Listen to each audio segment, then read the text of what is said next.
Slowhands Rock Talk Show. Drumport has been a distributor of high-quality musical instruments and since 2018 a manufacturer with an innovative StompTech product line. The Slowhands Rock Talk Show personally recommends their products for all musicians. Click the link in the description and pick up yours today. Before the video starts, if you could do me a huge favour and make sure that you have subscribed to the channel. It's free, it only takes seconds to do, and it really does help the channel continue to grow. Now on to the video. So Gary, thank you so much for making a bit of time out of your day, out of your holiday actually, to come on to the podcast and speak to myself all about music. As I said there, we'll speak about music for yourself, we'll talk about Mànran, we'll talk about everything that fits in between. But before we get started, how are you actually doing? I'm well, thanks, yeah. How are you doing? I'm doing good. All the better for speaking to yourself.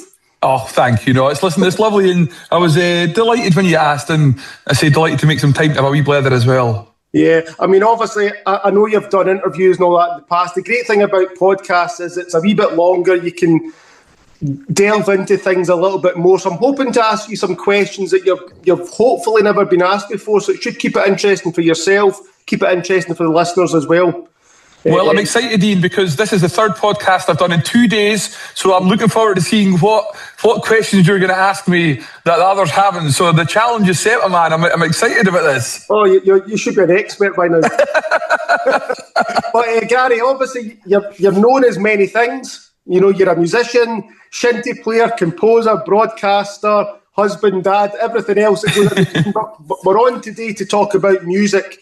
And what I do with all the guests is I go back to the very beginning. So where originally are you from? So I'm from a wee village called Speen Bridge, just outside of Fort William in Lochaber, and born and raised there. My dad played the box in the house, and that was really what sparked my interest in traditional music. And of course, in the area of Lochaber, it's a bit of a stronghold for traditional music and Gaelic language in particular in places as well. Yeah, I was going to ask, where did your early exposure to music come from? But I'm guessing with where it was that you were brought up, it was just music was all around for as far as you can remember. Definitely, yeah. And again, I think because my dad could play a few tunes in the box as well, watching him play, and I suppose like any wee boy growing up, you know, looking at their dad, you wanted to join in and be part of the same kind of crack. So definitely that's where the inspiration came from. And, you know, as you touched on, there was a lot of music in the village happening at that time as well, which was nice. Yeah. A lot of people I speak to, you know, they get influences, especially from their parents, if their parents are listening to music. What a lot of them have found is when they hit the age of around maybe about 12, when they're starting high school, they start to discover their own musical taste, bands and musicians that maybe are different from what their parents were listening to. Was that the same for yourself? Do you know what? It wasn't, and you're absolutely right. Every one of my pals went away off on their own journey of discovery, as it were, of what music they were enjoying.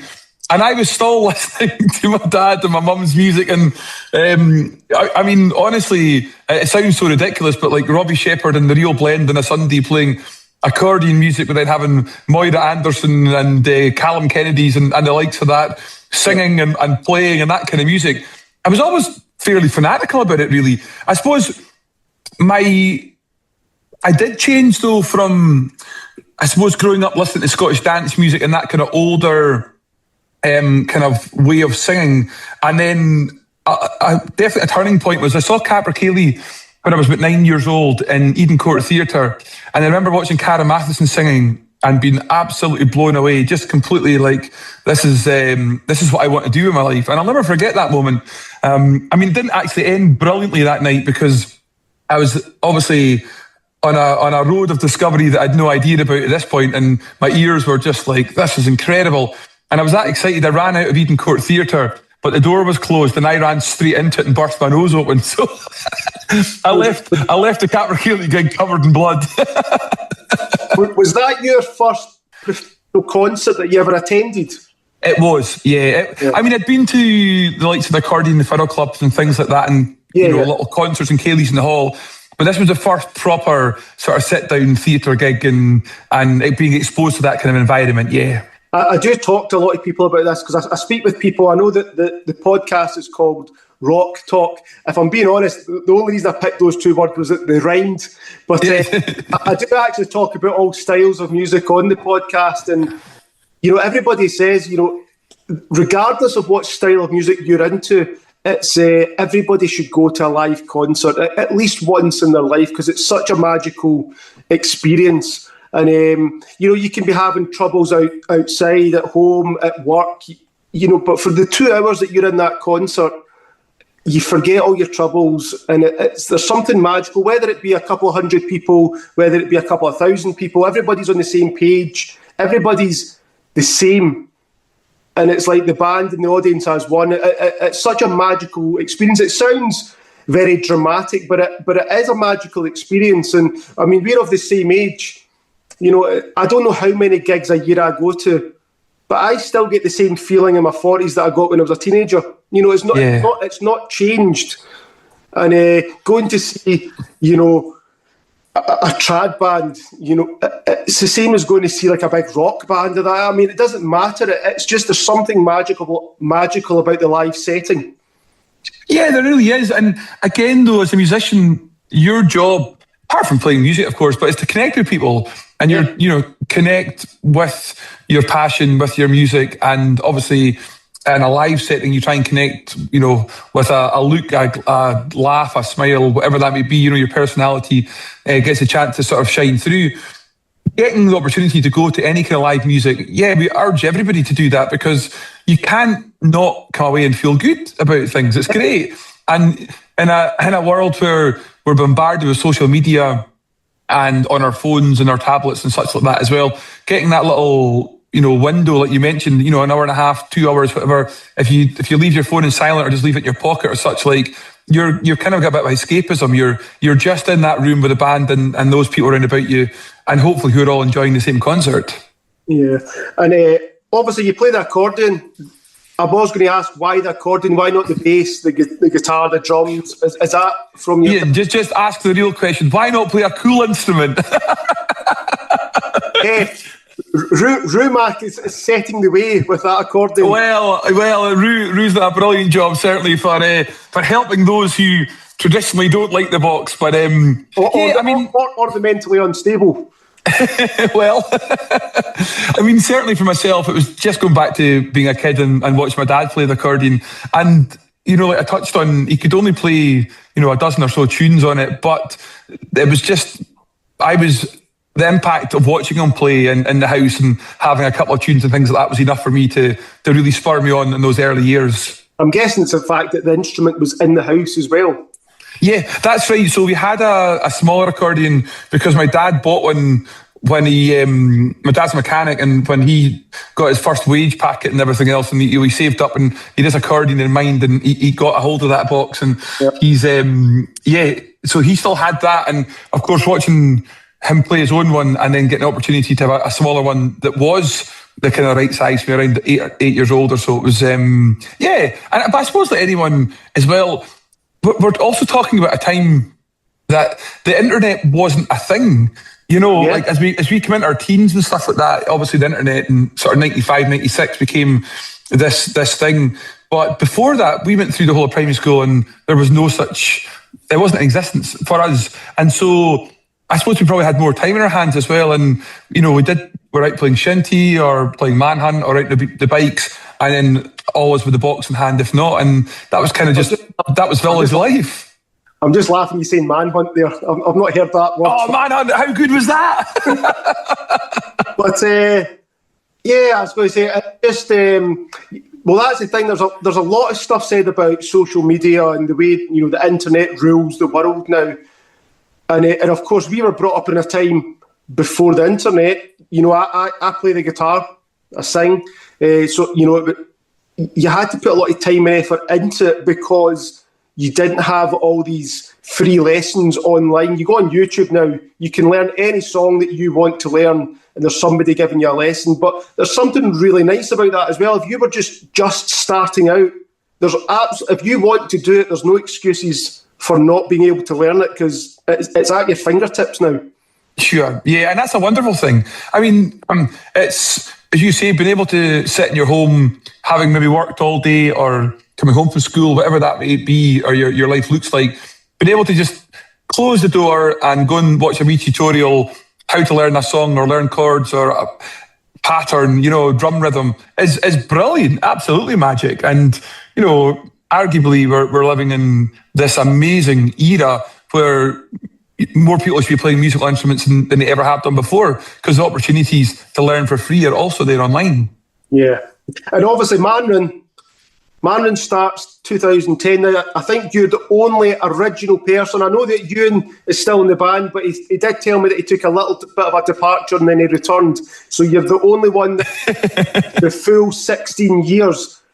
How quick has that 16 years went for you? Oh, I mean, honestly, it's funny because it doesn't feel like 16 years, but equally, you think of some of the gigs or the tours and the shows that you've done, and you think, oh, geez, that was a while ago, right enough. Or you see a wee photograph, and you think, oh, I was just a boy then.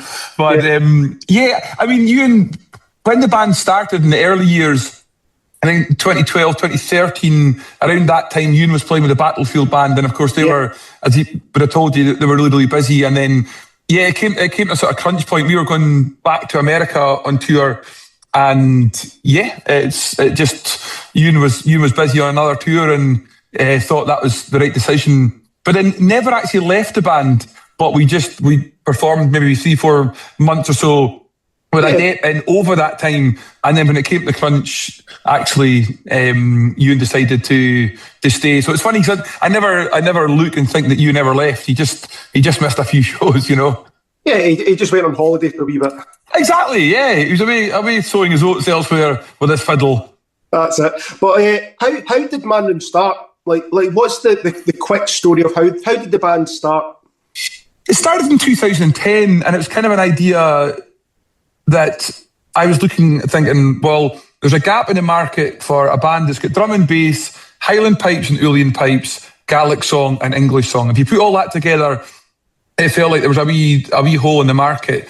And so myself and Ewan sat and we blethered and we talked all through, and we, thought that'd be magic. Let's put this band together. And so it was kind of like a Big Brother experiment, really, like looking back, because we didn't even know the other musicians in the band. I mean, normally you start a band with like-minded folks, and that enjoy the music and all that kind of stuff. Well, it's like, no, I need a drummer, right? All the drummers I knew, my pals were involved in loads of bands, and they're saying, look, I can't take another one on, but try so and so, or try so and so. And that's basically what we did. And we actually met for the first time all in Berkeley in the rehearsal room. We all walked in and were like, oh, hi, how you getting on? I'm Gary. Oh, I'm Ewan, shake hands with some of the guys. We never even met them. And then that was a crazy thing. And then, but equally, I'd explain saying, well, look, this is what I'm thinking. How do you feel about this? Yeah, great, let's go for it. And that's exactly what we did. 6 months later, we released La Ma and tried being the first band of the 21st century to put a Gaelic song into the charts. And that just elevated the band really, really quickly and put us out to, well, a lot more listeners, but equally it put the band name higher up the pecking order. And then from that following summer, that 2011, we started playing at all the sort of festivals up and down the country, and kind of the rest history, I suppose. And you've never stopped since, basically. No, we've kept going, and I suppose there's definitely been, like I say, that Big Brother experiment. A few have come on the bus, and a few have got off the bus over the years. But it's funny, this last 5-6 years, we've finally found our groove. That it's like the band have found its people at this point, certainly, and it's been great and really, really proactive. And the songwriting between Kim and Aidan and the tunes and things have probably never been stronger, which is really, really nice. And equally, which has led to the success of the sort of mainstream Radio 2 playlistings and all that kind of stuff from the last albums and such like. Well, talking about the current band members, describe for me in a few words each of the members. Well, Mark Scobie is on drums. Describe Mark. Mark is from Dundee, and he... There's a question no one's asking. Well done, my man. I don't know how to describe them in a way without just being like, we're all just great pals. They're lovely folk. Everyone's got their own wee quirks and the things that make us laugh and the things that annoy us. And that's what it is. We're just in each other, but because we spend so much time with each other throughout the year and subsequent years, it's just so much fun. And equally, everyone brings something to the conversation and to the party, and to, of course, to the stage every night that we get the chance to perform. I feel like you've tiptoed around that. I totally have. But here's a question I actually thought up earlier, right? Obviously, Mànran has been on the go for a while now. It's an established band. Looking back on your career with the band, is it more difficult at the beginning of the band's career trying to get the band established and noticed, or is it more difficult later in the band's career trying to keep the band fresh and relevant? It's a great question, and they're both equally difficult for different reasons. At the start, I suppose you've got nothing to lose. It's kind of, you're throwing music together that you like and songs, and you're trying to create something that you like, that you hope the audience are going to enjoy. Years down the line, as you touched on, trying to keep things fresh and keep things moving, you're equally trying to keep your own core audience that you've built up over those years happy and engaged with the band, but you're equally always trying to evolve and bring more in to the party and get more people talking about the band, and equally do more shows, more people and bigger gigs and things like that. I think there's always, kind of like I mentioned, people come on and off the bus. I think in life, if you think about television programs that you've watched forever or you've been a fan of, or whatever that may be, you dip in and out quite often as your life evolves and your life changes as well. Very few people stay true to one thing forever, and so I think now, though, the band, because it is established, whether people like it or not, that's up to them. But because it is quite established, certainly in the traditional music world, then it's, I suppose it's kind of a little more freer to go, well, we know what really works within the parameters of the band, and we know what our core audience enjoy listening to, and we definitely push that, and we push that more than we've done before with the latest album. But equally, there's some older tracks there that you could have fitted in perfectly well in the first album. And so, here we are all these years later, and as the band evolves and sounds are changing and voices are changing within it, I still think it's got its place. And I think we also love what we do, and getting the chance to do just that is a privilege. Yeah. Talking about the current band setup, what is the band's preferred songwriting process?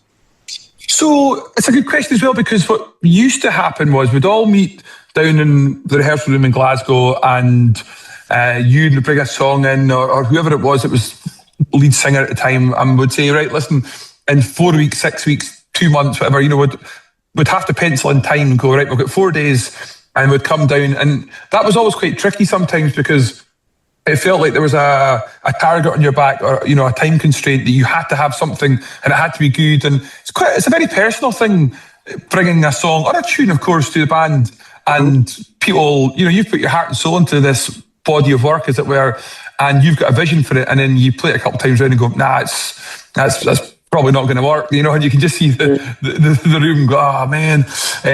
Now, obviously, that's something everyone works on, and you have to thick skin and go, well, look, here's what I've written, and going, nah, it's maybe just not right for this one, but it might be right later down the line. And the last few years, especially, Kim and Aidan have been the songwriters. Ewan writes, of course, himself as well, and we'll put it into like a Dropbox, or we'll take it to the guys in Glasgow. We'll all have a rehearsal and say, look, I've been working on this, I've been working on that, and that's worked a lot better in the last few years than it's ever worked before. But with that, I think we're all just a bit older and wiser, and understand again what the band is now, and what should work. And so with that in mind, there's not really that many things coming in from left field. It's like, that totally sits within, we can totally see that working here, and so on, and it's a little easier to build. Yeah. What about when it comes to the band recording? What's the band's preferred way to record? Do you do it complete? Do you do the rhythm section live? Do you start with the drums and layer everything on top? Like, what's the band's preferred way? Yeah, for us, certainly, we go in and we'll put a guide track down by way of, like, a guide vocal or tunes put that down, and then drum and bass and guitar usually go in together and record in the same room, or like in the same booth, different booths, sorry, but at the same time, and then basically work it from there. Yeah, so usually backline goes in, and then we'll start going in and layering it up on top of that with our own instruments and voices and whatever else we're wanting to add to it. Yeah, I had this. I asked you this question, but I'd quite like to get your view on the same question. So, 2019, Aidan and Kim joined the band. I think it was 2019. So, you're talking about 8 or 9 years into the band existing. So, I was wondering, what was the thought process behind making such a huge change? I know the band has obviously had previous members that have come and gone, and the band has had a lot of success prior to those two members joining. And there's no denying that Kim is a great singer. But with Ewan being the main singer, I think most people would just assume that if he was wanting to step back and be replaced on vocals, it would be another male singer. What was the thinking behind getting Kim in? How did you come across Kim? How did you approach her with regard to joining the band?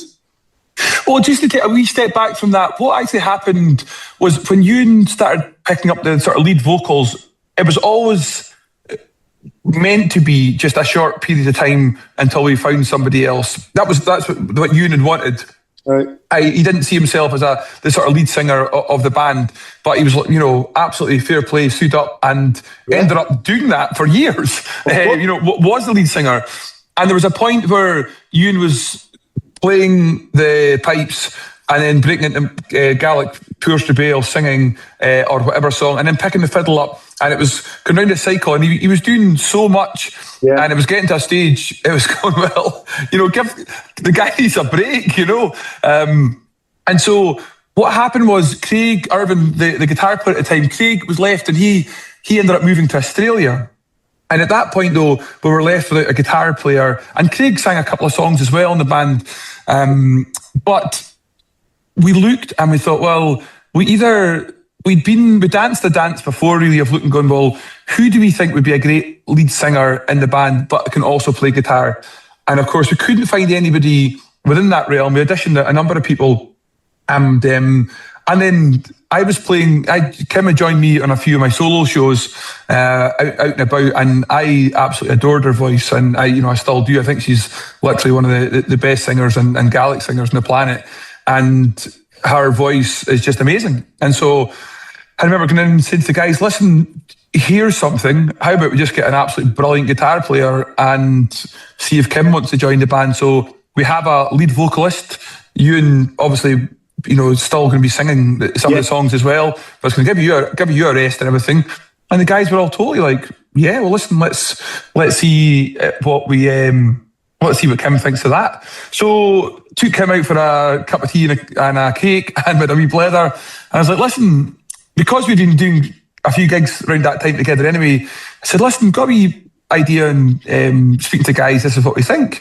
And she just burst out laughing. She said, I did not think when I was coming for a cup of tea with you today, you'd be asking me to join Mànran, So, and she said yes straight away. It was like, absolutely, that'd be amazing. And, as I say, here we are heading off, nearly 7 years later. So it was dynamically, it was a huge change having a female voice in the band. And I think, certainly personally as well, it gave the band a huge lift. It gave it a different direction. It gave it just more, it was more strings to its bow, pardon the pun, but not only having Kim's voice, but dynamically, and having Ewan on in the instruments more as well, because he wasn't just singing, and then having the harmonies. And of course, Aidan, who came in on guitar, Aidan's a phenomenal singer himself. And, he has brought to the band, obviously, some brilliant songs with his writing with Kim, but equally his own backing vocals are terrific as well. So, yeah, we definitely,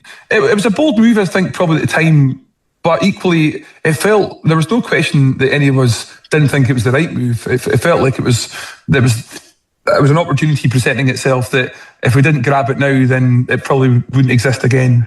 As I said, the band was finding success prior to Kim joining the band. But, I think looking at the band the last 6 or 7 years, it feels like this is the strongest the band has ever been. It feels like, you kind of said this before, it feels like you've settled on the correct members for this time, at least. It feels really strong, the band.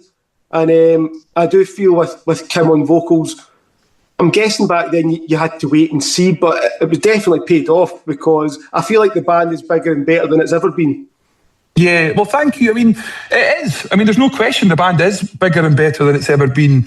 But it's also nice to hear that, because there was definitely people and doubters. And like I mentioned, there's people who got on the bus and off the bus. I'm sure there's some people that probably thought, oh, well, that's goodness knows what they're up to now, you know. And well, we know that's happened, but equally, those people have come back and been like, well, the band is absolutely brilliant. We've really enjoyed it, and the musical process and the albums that have subsequently come since 2019 as well. So, I mean, I think like everything else, you just got to enjoy what you do in life, and we're all enjoying it, and we're having fun.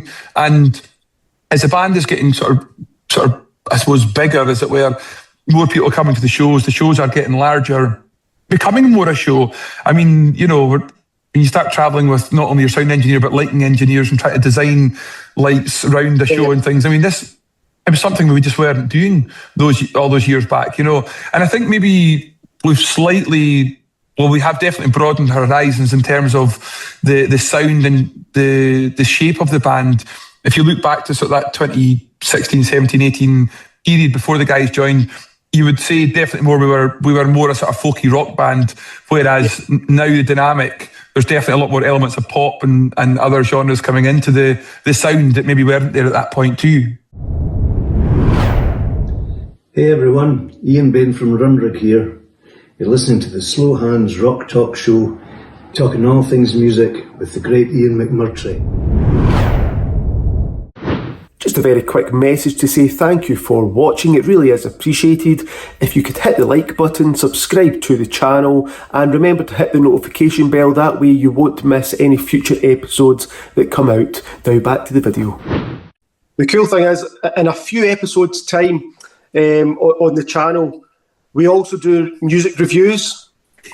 And what I like to do is I like to get people in to listen to bands and songs that I know but they don't know. My sister is very successful in the theatre world, down in the West End and across the world. And I thought it might be quite interesting to get someone from a theatre background to listen to different bands that I like and get her take on it. And I played her Mànran. So Mànran will be one of the reaction episodes. And it was when you played at the Hydro a few years ago that I played her one of the songs, and she loved it. But she, you know, of course she focused on Kim's singing because she's also from a singing background. But she loved every musician in the band, and the way that it was what was the song? It was. So it was a Wild Mountain Time. Oh, yeah. Now, if you remember, obviously, you'll know it, you obviously played on it, but after the first couple of verses and chorus, you get to like a solo section and all the music comes in. And that's what you said, you know, that sounds brilliant. Now, everybody could have came in at the start and it would have sounded great, but it's the fact that the musicians build it. So Tim's lovely vocals, but it's the fact that it starts with just the drummer, and I think it's the guitarist, and then slowly you start adding, and that's, you understand dynamics as a band. You get it. You get, you know, sometimes less is more, and there's some bands don't get that. That's why it was really interesting to watch someone who has never seen Mànran to play it to them and say, right, what do you think of this? Because as much as I love Mànran, I'm used to hearing the band, so it's always interesting to see someone who has no idea who the hell they are play it to them and go, right, give me your thoughts on that. So I'll send you the episode once it's done. Please do that, yeah. It's a funny one. So Wild Mountain Time, we were asked to record that and play that on the BBC One Hogmanay show. It was ourselves and Lewis Capaldi and Brooke Combe. Yes. And the BBC picked the song and said, listen, we want you to do Crow Flies, like your own song, and want to do this. but we also want you to sing an old Scottish classic, and we want you to sing Wild Mountain Thyme. And so at the time, it was not something we'd ever really thought about, but we played it on the show, and the reaction it got was phenomenal. And there were so many people getting in touch and saying, you need to record this, or where can I listen to this? And so it was the following year, we're back in the studio for something else, and we said, well, why don't we just fire it down? Just because people were still going on about it. And now it's hardly at the set list because people are turning up and they're always asking for it. And of course, the reaction it gets when you do sing that old Scottish classic, because we are mixing more modern songs and Gaelic songs and such like. But when you give them that little moment where they can really open up their own lungs and all come as one to sing it, it's remarkable. And it's been lovely. That wee middle, I'll let you in the wee secret, that wee middle eight, the wee melody we play, is a wee tune that Phil Cunningham wrote years ago called Farewell to Govan. And because we were playing on the Hogmanay show, and for us growing up, it was always Phil Cunningham and Ali Bain on the Hogmanay show with Jackie Bird. We thought that would be a lovely, just a wee throwaway line in the middle. Not, of course, a throwaway line, but just a wee something to enhance it. But it was just a wee nod to the Hogmanays of old. And that's why that wee line's in there. Yeah, tipping the hat there. But as we said, the current band setup, it feels extremely strong. What makes Mànran work as a band? And I don't mean in terms of success. Does the band, or does a band need a leader? Does it need someone steering the ship? Like, what makes Mànran work as a band? I'm not sure I can answer that question, what makes each band tick. I can only tell you what works for us or what is working for us. Yes. And that is usually driven by myself in terms of, so I look after the band in terms of the UK kind of agency stuff, and as like a promoter for most of the shows that aren't in-house productions. And so it usually comes down to myself. I'm the one chasing the gigs, or trying to make things as much happen as possible. Yeah. We have agents worldwide, and should add very quickly, each person in the band has got a job, and they do their job brilliantly well. Ewan's all over, he does all the travel, stuff like that. Ryan does all the merchandise, so liaising with all the venues and festivals, setting all that up. Kim and Aidan do all the socials, and it's like everyone's contributing always final product. Always to make sure that the band the wheels continue to turn, as it were, and so, but that's probably Mànran is led a lot by, well, each individual, but certainly I think a lot of the drive from getting the shows and stuff like that was certainly down to myself. That's my job, is to try and make sure we're busy and try and make sure the diaries and calendars can all marry up, and we can hopefully continue to push forward. I've got a question here, and I don't know if you'll be able to answer it, because it's a hard one to answer. Right, so there's a lot of people out there in the world, whether it be trad music or another style. There's a lot of musicians and bands that would like to be in your position. They would like to make a living out of playing music, playing the big venues and all that. Obviously, Mànran has had success within the music industry. What is the secret? And what I mean by that is what makes the band succeed? So is it a number of things? Is it ability? Is it songwriting? Is it who you know? Is it maybe the pure luck, the right time, the right place? From someone that has had some success within the band, is there a secret to it? Or what do you think makes a band work? Or is it, I don't know? Well, it's funny that you ask what makes a band work, and that word work is part of it, and it's hard work. Very, very hard work. Yeah. Lots and lots of time spent writing, rehearsing, traveling, trying to make things work. And of course, with that as well, there is it's a privilege getting to play music, but it's not easy, and I think that's a big part where lots of people think, oh, that's amazing, you're doing this, you're doing that, or you're in Spain next weekend, and then you're over to so and so, and then you spend you're away in the airport at 4 a.m, you fly at 6, you drive for 4 or 5 hours, you do the show, you have some food, you go to bed, you get collected at 4 a.m, you're back at 6 o'clock, and you're back home by midday, and it's like, well, it's kind of constantly, you're traveling and you're constantly working at it, and as I say, for me, I feel it's a privilege and a real pleasure to be part of that, but it just doesn't work for everybody, and for a lot of people, that kind of living, that self-employed lifestyle and not really could have a great month and you have a quiet month, that kind of thing. It doesn't really work for folk either. And so I think there's always two sides of the coin. There's definitely people who would love to do it for sure, but there's actually some people who always want to do it, then got a taste of doing it and then realised it wasn't for them. And because it's just constantly working at it, constantly working at playing, at writing, at being on the road, at socials, trying to keep people motivated, trying to keep things fresh, trying to keep people inspired, and it's I would say it's very much a full-time job, but it's a kind of lifetime of job really, rather than a 9 to 5 where you can just go and switch off. I suppose all these opportunities, though they're not being handed to you, you're busting your arse in order to get these opportunities so that you deserve them. Yeah, I mean, you are. That's right. You're busting your butt off to try and get the opportunities in the first place. You're constantly on emails, on the phones, trying to make connections and friendships and, all that just to try and break down one wee door, and then you hope that breaking that one door down helps break another down, or you meet someone else off the back of it. But it's just all about connection, really. It's about connecting people, the music, and equally having people listen to your music as well and think, oh, I quite like that, or it'd be quite nice to go and see live. See if you can, I don't know if you'll be able to describe this, but what is it like from a personal point of view? If you write a song, or the band writes a song, and if you play it to your other half, you play it to your friends, your family, they'll enjoy it, they'll like it because it's you. What is that feeling, to have the feeling when the same song connects with a complete stranger, whether it be this country, whether it be another country?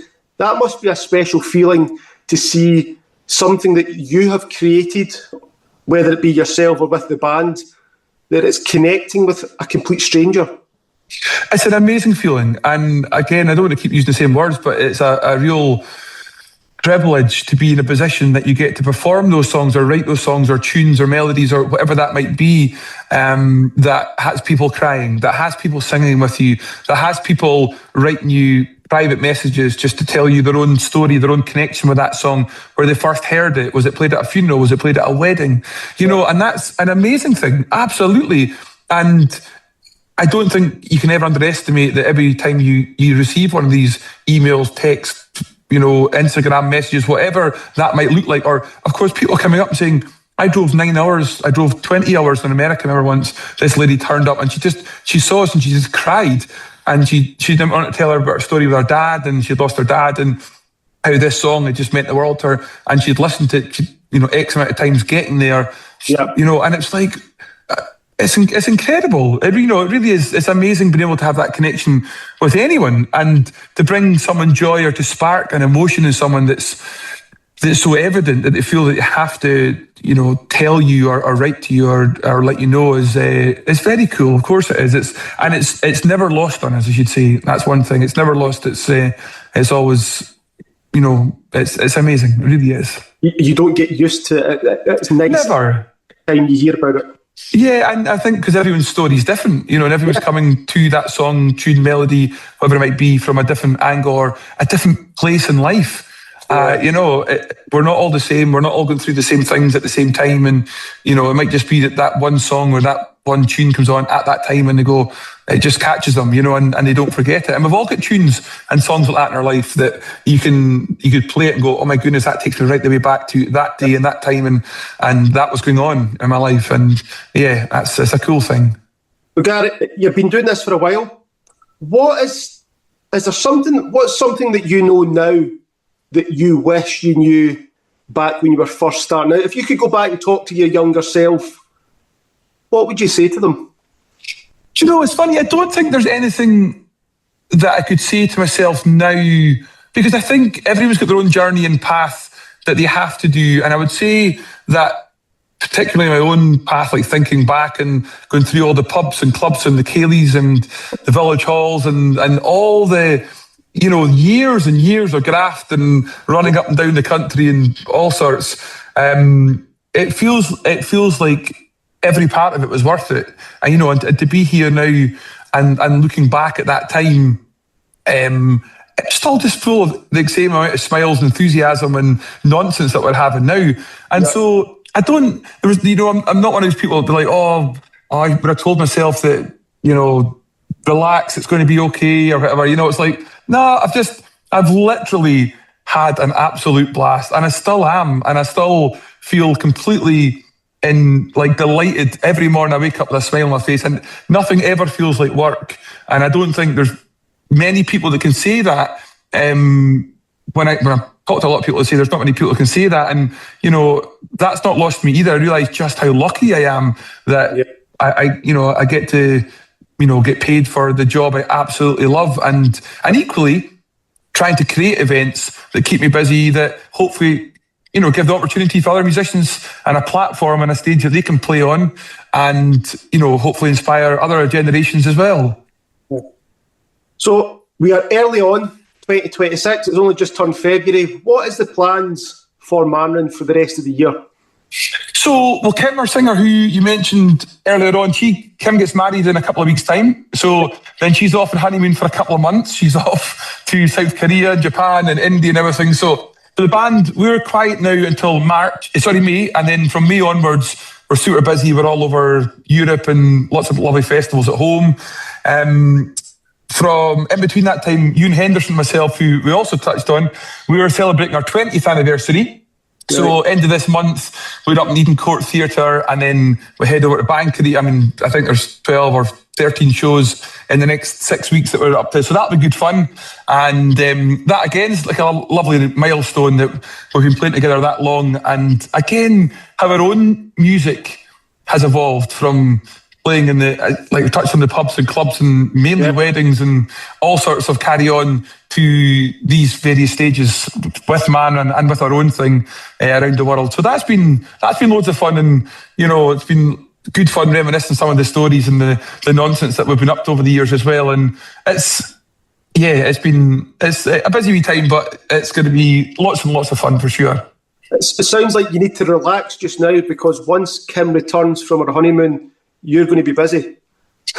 Well, the thing is, actually, not any busier when Kim comes back than when she goes, because I think the classic thing is when you realise you've got some space, you just fill up the diary with other work. Yeah. So, lots of lovely things on the horizon, and equally between that and the broadcasting, presenting, and all these other opportunities I'm very, very fortunate to have. It's it's between having a blether and a tune and and putting a couple of things on, it's great. Lots of fun.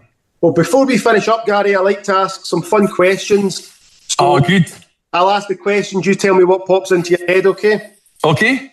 So, imagine a time machine. Imagine you could go back in time, anywhere in the world. What is the one concert that you wish that you could have attended?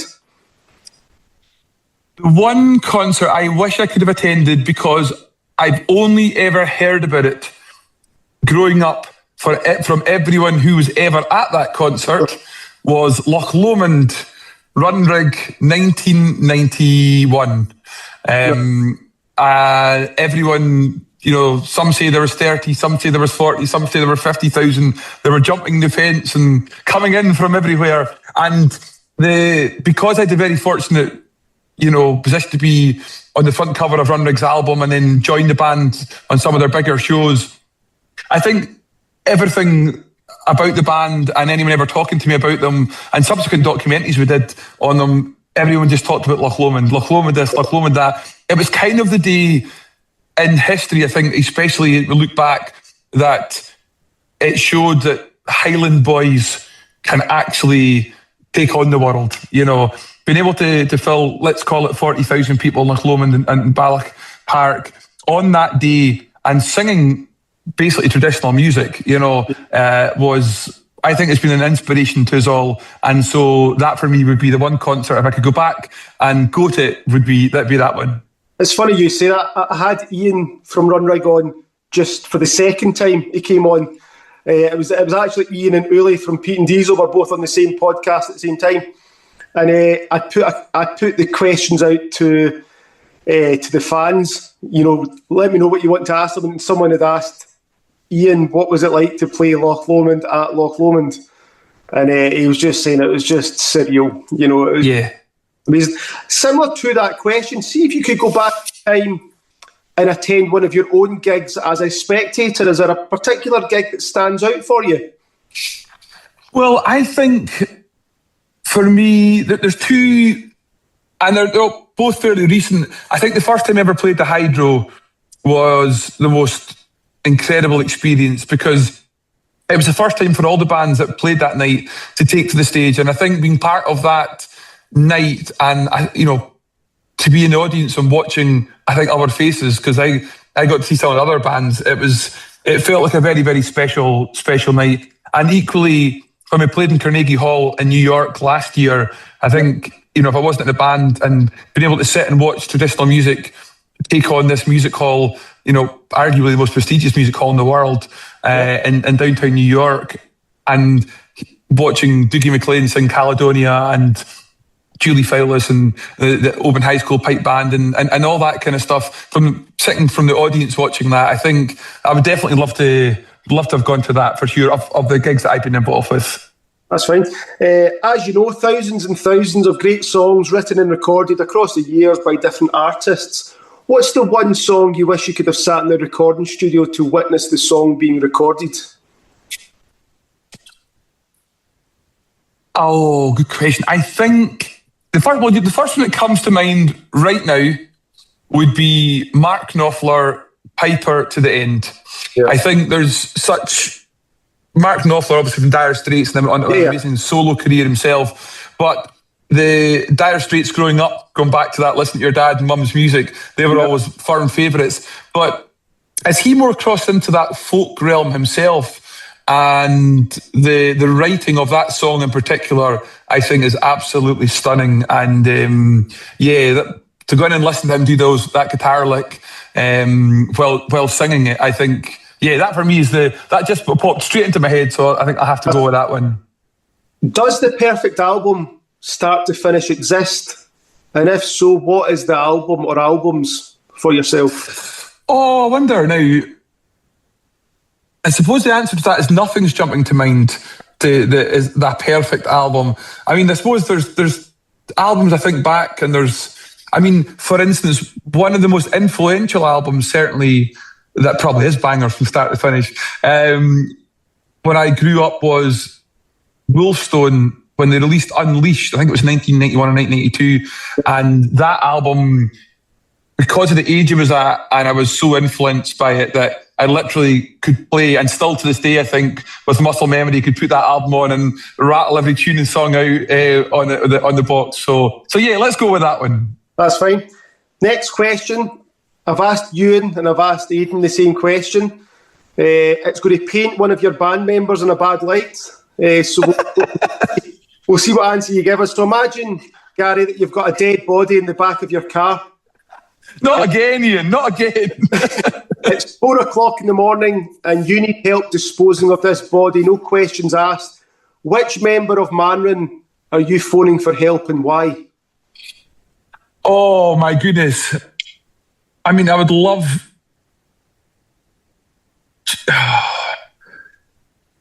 None of them are going to keep their mouth shut. There's just no way. There's just no way. None of them have got it in them either. You just have to get the job done yourself, Ian. No. I would like an answer. The reason being that Ewan and Aidan both gave me the same answer. Oh, did they? They did. They picked the same member, which is disturbing. Right, oh well. Well, I mean, to be honest... You've got a potential serial killer in the band, but I'll let you have a think.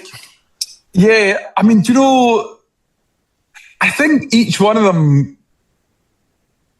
Yeah, just... There is no answer that's coming to mind that's going to help. So I'll just pick one, because the part, as you said, that's going to help you dispose of the body and cover it up. I just hope Ewan helps me. I just hope he helps me. You and Aidan had both picked Ryan. I don't know. Yeah. Well, the thing is, Ryan came to mind, but Ryan cannot hold his own water. Like, you can't tell Ryan anything on the planet and everyone knows. Like, so there's just no way he'd manage to keep himself quiet. So Ryan would be good at helping dispose, but he would tell everyone. Whereas Ewan could keep a dark secret to his grave. I think so. You would be good at the secrets, but I just don't. Yeah, I mean, it's a big ask, isn't it? You know, it's quite something. Let's hope to goodness we never need to find out. Yeah, we'll leave it at that. And last question for yourself, Gary. I know the answer could change daily, but for today, who is your Mount Rushmore when it comes to bands? Who's the 4 bands for yourself? Whether it just be your favourite bands, whether it be the ones that influenced you, who's the 4 bands for yourself that you would put on Mount Rushmore? So I think I've probably touched on a few of them. Runrig, definitely growing up and what they did for traditional music, out with getting a chance just to join them on some of these shows for Clash of the Ice and things. Runrig, absolutely. Capercaillie, the first band I ever saw, and the tune writing, the playing, the singing from Karen and the arrangement from Donald and Charlie and the guys is phenomenal. So Capercaillie are absolutely in there as well. Woolstone, because of that album in particular, Unleashed, growing up and listening to the guys in Duncan Chisholm, who we're going to have lots of fun and lots of tunes and trips and carry on with over the years too. And who else? Runrig, Capercaillie, Woolstone, and I'm sorry, I'm just trying to think. Oh, Dire Straits. Absolutely. That's an absolute nod back to growing up, and that Brothers in Arms album in particular was just phenomenal. And back, I'm sure you'll remember as well, Ian, when you had a tape player in the car and there was no skipping or fast forward, and you played the first 5 tracks and you tweaked it over and got the next 5 and so on. So yeah, I think, and I'm happy with those choices for sure. That's fine. Well, Gary, thank you so much for coming on today, speaking to myself about all things music. Obviously, for anybody watching, I always encourage them. Obviously, Mànran's got its official page. You can go there to find out tour dates. I always ask people, go along, see the band. Also, make a purchase, whether it be a T-shirt, whether it be a hat. Help the band out. I'm of the old school where I still like actual albums, but I know people stream and download today, but certainly go and do that as well if that's your thing. On social media, they can give the band a follow, they can subscribe. And obviously, the members have got their individual solo projects on the go as well. Check them out, but they're all great individually as well. But I look forward to seeing the band continue to flourish.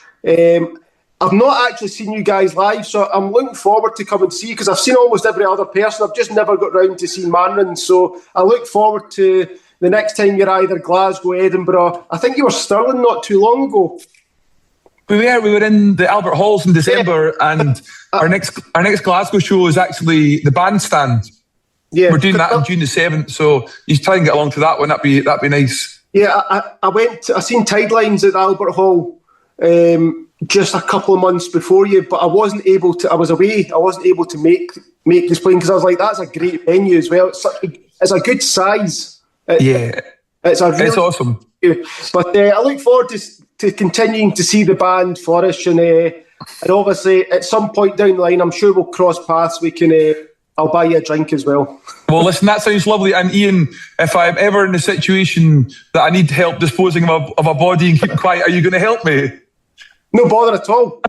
Maybe it's already happened and nobody knows. Well, listen, that's good on you. You've obviously managed to keep it quiet, so you're going to do better than any member of Mànran, that's for sure. That's fine. Cheers, man. Enjoy the rest. Listen, all the best. Thank you so much. Cheers, pal. Thank you for watching. Remember to subscribe to the channel and leave a comment below. Thank you.